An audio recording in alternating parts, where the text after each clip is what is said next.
وترافق إقامة حفلي التكريم مع موسم الأعياد للجالية العربية بمسيحييها ومسلميها، الأمر الذي أضفى على الحفلين روح المودة والمحبة والتضامن والتأثر، خاصة بالنسبة للوزير المكرم فرناندو حداد وللمطران دمسكينوس منصور. Senhor Fernando Haddad, primeiro eu te dou os parabéns por receber essa homenagem mais que merecida. É uma homenagem que acho que não foi somente para o senhor, mas foi para toda a história familiar dos imigrantes que vieram ao Brasil. Olha, eu sinto reconhecimento por uma tradição que começa com meu avô, que veio do Líbano já no fim da vida, está sepultado na Igreja Ortodoxa aqui do Paraíso e que procurou educar os filhos numa tradição muito firme de justiça, de busca da justiça, com discernimento, com coragem, uma pessoa que procurou deixar um legado moral que foi muito bem recebido pelos seus filhos e netos. E o que nós esperamos é estar à altura desse seu legado, podendo honrar a tradição que ele deixou. Eu ouvi muito hoje e eu vou te repassar algumas das críticas positivas que eu ouvi das pessoas que estavam ao meu redor. De que diriam que, graças a Deus, finalmente temos o ministro da Educação que possui toda aquela bagagem de ética, de educação que os árabes tendem a transmitir para os filhos. Porque eu acho que estão dizendo que é isso que falta no Brasil. Quanto que desses valores realmente está presente na sua vida? Quanto que o seu pai e o seu avô conseguiram te passar desses valores? Olha, eu diria para você que eu não consigo me ver fora dessa tradição. Não sei me definir de outra maneira, a não ser como membro da minha família, uma família que procurou diariamente, né, transmitir para mim, assim como eu procuro transmitir para os meus filhos, a cultura árabe, a busca da justiça, a busca do respeito, da tolerância. Meu avô era um homem extremamente tolerante, sobretudo com o diferente. Era uma pessoa que foi reconhecida pela maneira cordial, amável, como tratava os drusos da região, os muçulmanos da região. Então, essa percepção de que você tem que respeitar não só o igual, mas o diferente, faz toda a diferença na área da educação. Eu diria que educar é educar para a diferença, é educar para a convivência com aquele que não é igual. E esse eu diria que é um ensinamento dele que eu procuro aplicar em todas as minhas ações.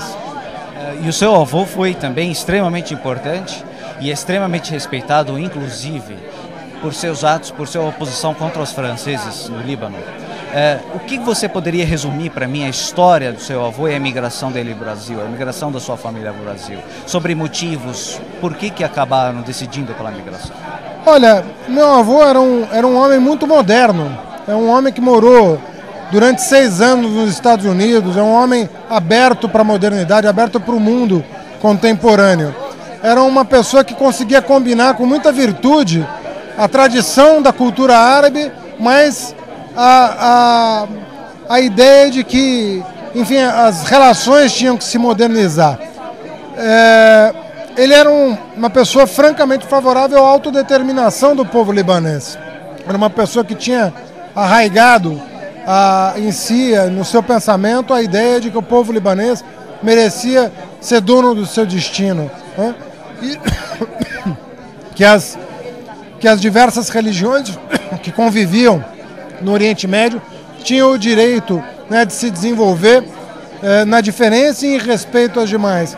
Era uma pessoa com um pensamento muito moderno. Era uma pessoa, apesar de ter nascido no século XIX, era uma pessoa do século XXI. Por que foi da imigração? Você tem algum conhecimento? Olha, eu acho que são várias as razões. Acho que a busca de oportunidades, né? Eu acho que a situação no Líbano, já naquele momento, não era simples. A tensão existia e pessoas como ele, que cultivavam a tolerância, percebiam que isso podia não prosperar. Hoje o que nós assistimos no Oriente Médio é lamentável à luz, do que o povo daquela região definitivamente merece, né? Então acho que uma combinação de busca de oportunidades com uma sensação de que a situação na região era uma situação, infelizmente, de conflito e até de um pouco de intolerância. Agora, só para finalizar, o senhor esteve na Síria em 2006, no Líbano também. Foi uma visita que, até para complementar um pouco dos acordos que já tinham sido inaugurados ou iniciados em 2003 com a visita do presidente Lula, como é que foi essa viagem, a visita à aldeia do seu avô? O quanto emocionante foi essa visita e o que o senhor pode imaginar do futuro dessas relações educacionais entre o Brasil? Olha, acredito que o presidente Lula, ele deu uma determinação muito forte para os seus ministros em relação ao Oriente Médio. Teve a cúpula árabe no Brasil e é um desejo do presidente, e eu penso que de todos os brasileiros, ampliar a cooperação com o Oriente Médio. No comércio, isso é mais fácil de acontecer, porque os homens de negócio, por definição, são pessoas em busca de oportunidades. Já aconteceu. E já está em franco crescimento o intercâmbio de mercadorias e também o trânsito de pessoas entre as regiões. Nosso desafio agora é ampliar o intercâmbio cultural.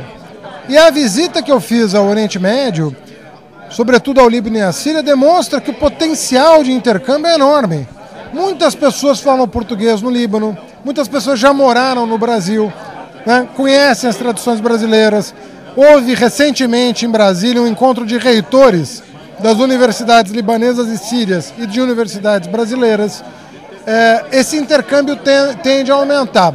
É tudo mais lento no âmbito da cultura, porque os arranjos institucionais são mais complexos, mas está aberta, as possibilidades estão abertas definitivamente. Eu penso que em algum tempo nós vamos colher o fruto desse desejo mútuo dos povos árabe e brasileiro em cooperar. E a recepção na sua cidade, na sua aldeia local, porque acho que isso deve ter aflorado um pouco do passado. Olha, foi dos dias mais emocionantes da minha vida, né? Poder visitar a cidade de onde saíram os meus ancestrais, o meu pai, os meus tios, e verificar que o carinho, o apreço, né, que o povo daquela região tem pelo meu avô continua vivo, e que as sementes que ele plantou, de certa forma, frutificaram. Quer dizer, é uma região que preza o convívio pacífico, é uma região que tem apreço pelos valores. Então foi muito emocionante constatar em loco, né, que, enfim, que o que se planta se colhe, né, de alguma maneira, que vale a pena tentar deixar legados no plano da cultura, no plano da moral, no plano da ética, que elas vicejam mais cedo ou mais tarde. Quero dizer que é um orgulho, é um grande orgulho ter uma pessoa do seu gabarito e da sua pessoa como representante da comunidade árabe aqui no Brasil. Eu acredito que esse crédito não é seu, desculpa, mas é do seu avô e é do seu pai que conseguiram transmitir esses valores para o senhor.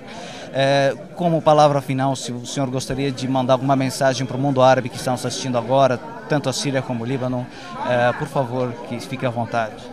Olha, eu diria que nós, descendentes de árabes no Brasil, fomos sempre muito bem recebidos pelos brasileiros, somos brasileiros também hoje, somos pessoas que cultivam as tradições, ao mesmo tempo que conseguimos conviver perfeitamente com a cultura local.